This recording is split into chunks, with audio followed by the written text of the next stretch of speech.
Peggy 18.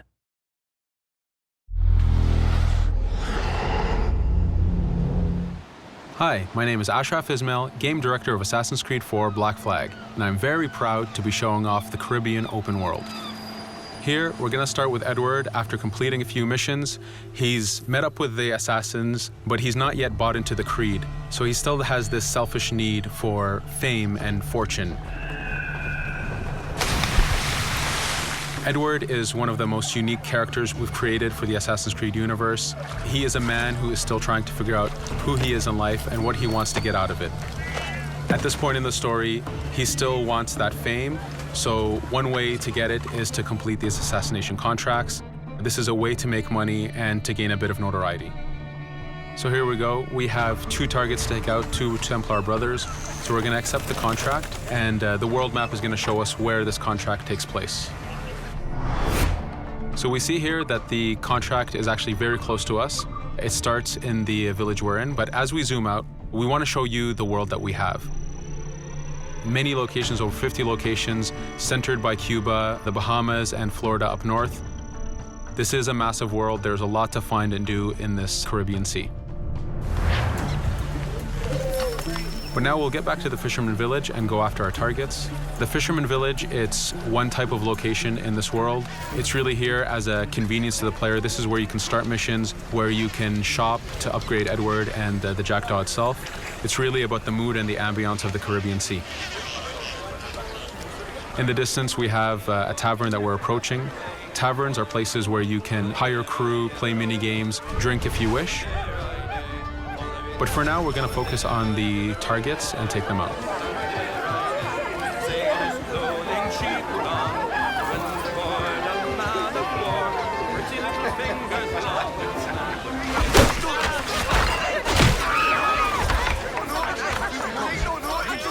Now that we've taken out one brother, the other one's going to bolt. Just like classic ACs, we can chase him down and take him out that way, but there's many ways to complete this contract. We can use the new free aim system to shoot him this way, to eliminate him that way. We can jump onto the ship and take him out with his crew, but instead we're going to let him escape into the sea and follow him with the Jackdaw. This is your ship. This is the second main character of the game. You're going to have to customize and upgrade the ship as you go on this journey with Edward.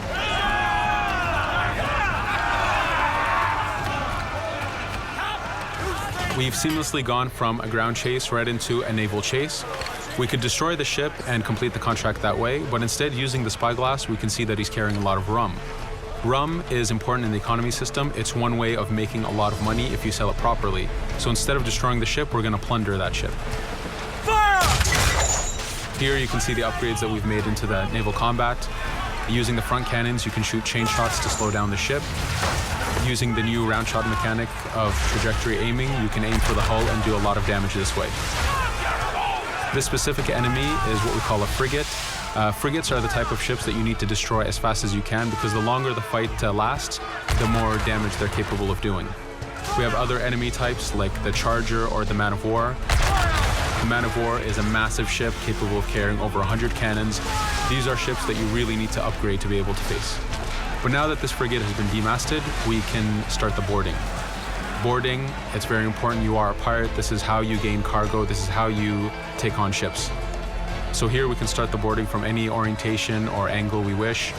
The distance even matters. If you get too close, the 2 crews will just jump right into each other. If you start a bit further, you can jump in the water and go in for a sneak stealth attack. We have 2 objectives to accomplish for this boarding.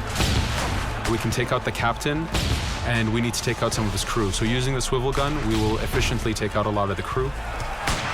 And now we'll go for the captain using Edward's navigation abilities. Here again, using the new free aim system, we have a dangerous enemy on the other side taking out our crew. We can easily take him out with a headshot. So what we see here is that 2 ships have come together to create this 3D environment where, using your assassin abilities to navigate, to be stealthy, you can take the advantage and get the kill by surprise. Now that we've taken out the captain, we still need to take out a few of the crew members to complete this boarding. Now that we've plundered the ship, we're going to gain that rum that we saw earlier, but we're also going to gain ammo and crew members and some gold. With every boarding, there's 3 options that you can do with that ship. You can gain crew members, you can send the ship to your fleet if you wish, or you can salvage a ship to repair the Jackdaw if you took too much damage in the fight. In this case, since we did well, we're going to send the ship to our fleet. Now that we're back in the Caribbean Sea, we needed to make sure that every minute something is being advertised to the player, something new for the player to do. In this case, we have this uncharted location. These are what we call playas. We have over 75 of these in the Caribbean world. Every playa has something very important for the player to find, something that will help in upgrading Edward or the Jackdaw. So it's in your advantage to explore these locations.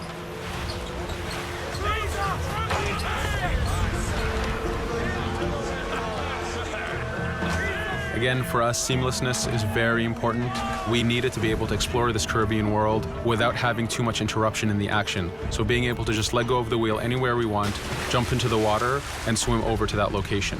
This is very important for the mood and the immersiveness of this Caribbean open world.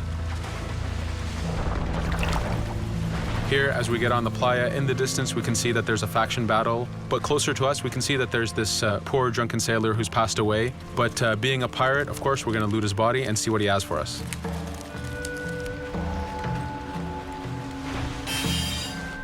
So we found a treasure map. This treasure map is asking us to go to an island called Misteriosa.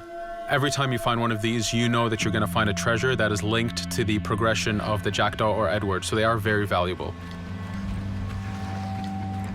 Here we're going to take a look at that faction battle. We have a British ship facing off against a Spanish ship. We could jump in and take advantage of this opportunity, allowing each ship to weaken the other and for us to plunder both. But now we're going to make our way back to the Jackdaw. Again, this is the second main character of the game. There's a lot of customization and a lot of upgrading to do on the Jackdaw. You can upgrade all the weapons to fit the playstyle you wish. Now, as we get onto the Jackdaw, we can see that the crew is cheering for us. Edward has a really close relationship with his first mate, Adewale, standing right there, and with his crew. And this is something that you'll see later in the demo, that we can lose and gain crew members. Again, using the spyglass, we can really see the contents of a ship, but you can also assess the danger and threat level of these ships. But for now, we're going to continue to Misteriosa to find that treasure. Here we've crossed into a harpooning zone.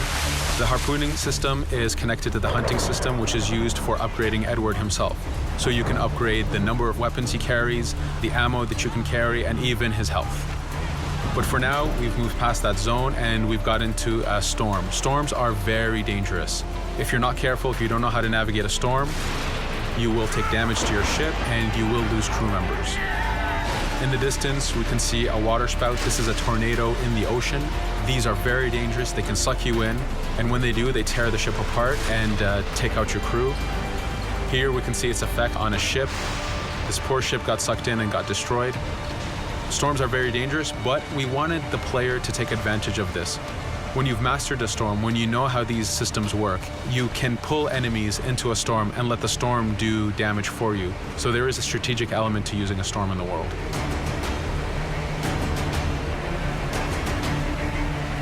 Here we can see that the storm is dying down a bit, but there's still this torrential downpour. It was very important for us to get the real mood of and the atmosphere of the Caribbean in the weather cycles and in the daytime cycles.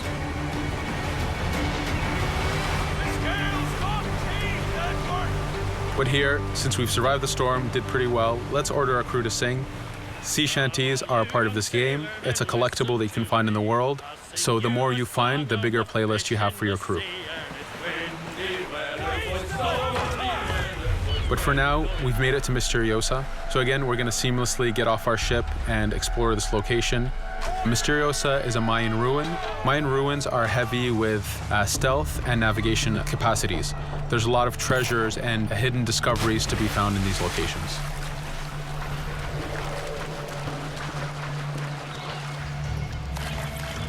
If we recall the treasure map, the treasure is hidden behind a temple. So just by quickly looking around, we can see that temple looks about right. So that's our objective, we'll head there. As we go this way, we can see there's a lot of guards on the beach. We could go in and fight them if we wish to, but to show off that this is a mini open world, we're gonna try to find a different route to get to our objective. Here, we've seen a guard. We don't wanna alert him, and we don't wanna alert the guards on the beach, so we're gonna use our stealth ability to take him out silently.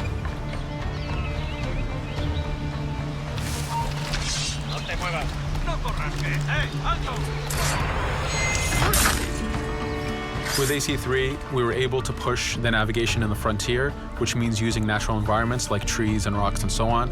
Mayan ruins are the perfect place where we mix man-made structures and these natural environments. So you really get to feel how far the navigation abilities of the assassin have come since the original game. In the distance there, we can see another part of the island being blocked off by a patrol of guards. We're going to avoid it for now and go for that treasure.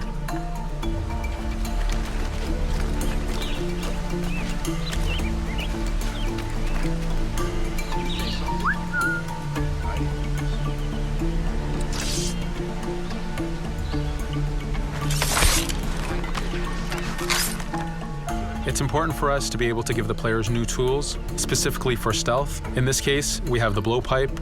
Using the berserk darts, you make your enemies go crazy. Effectively, this means that they'll attack anything and everything in sight, including their own friends, animals, or Edward if he was in the way. So you do have to be careful with how you use it. But now that we've caused a distraction, if we happen to fall down there, at least there's already a bit of damage done for us. But using our navigation skills, we're able to get past that area without any trouble. There in the distance, you can see the jackdaw placed exactly where you left it when you got onto this location. It's really important for us to show the beauty of this Caribbean world. The Caribbean has some amazing vistas, and we pushed ourselves to replicate this in the game.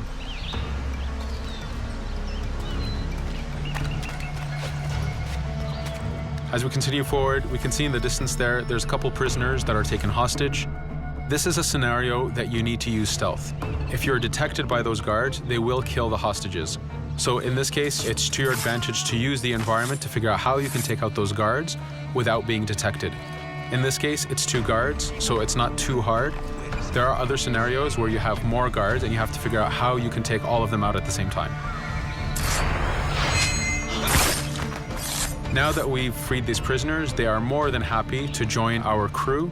This is just one way of gaining crew members. As mentioned earlier, there's the taverns. There's actually many different setups of gaining crew.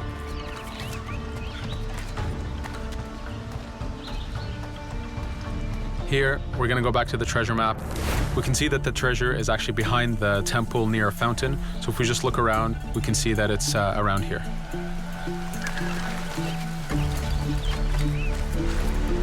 Now that we've found the treasure, what we've actually found is a blueprint. Blueprints are incredibly valuable for the upgrading of the jackdaw. This is how you can upgrade the biggest and most devastating upgrades of the ship. So here we're approaching a reach high point. Just like classic ACs, synchronizing with a reach high point reveals the contents of a location and the map itself. But as an added feature, because this game world is so huge, there are many different locations, this also becomes a fast travel point. So now you can, by synchronizing, now you can come back here anytime you wish to collect those treasures that we passed up a bit earlier. Here we've reached the end of the demo. This was a tease of the open world that we have. We're very excited to be able to show off this game and to let you play it very soon. Thank you for joining us.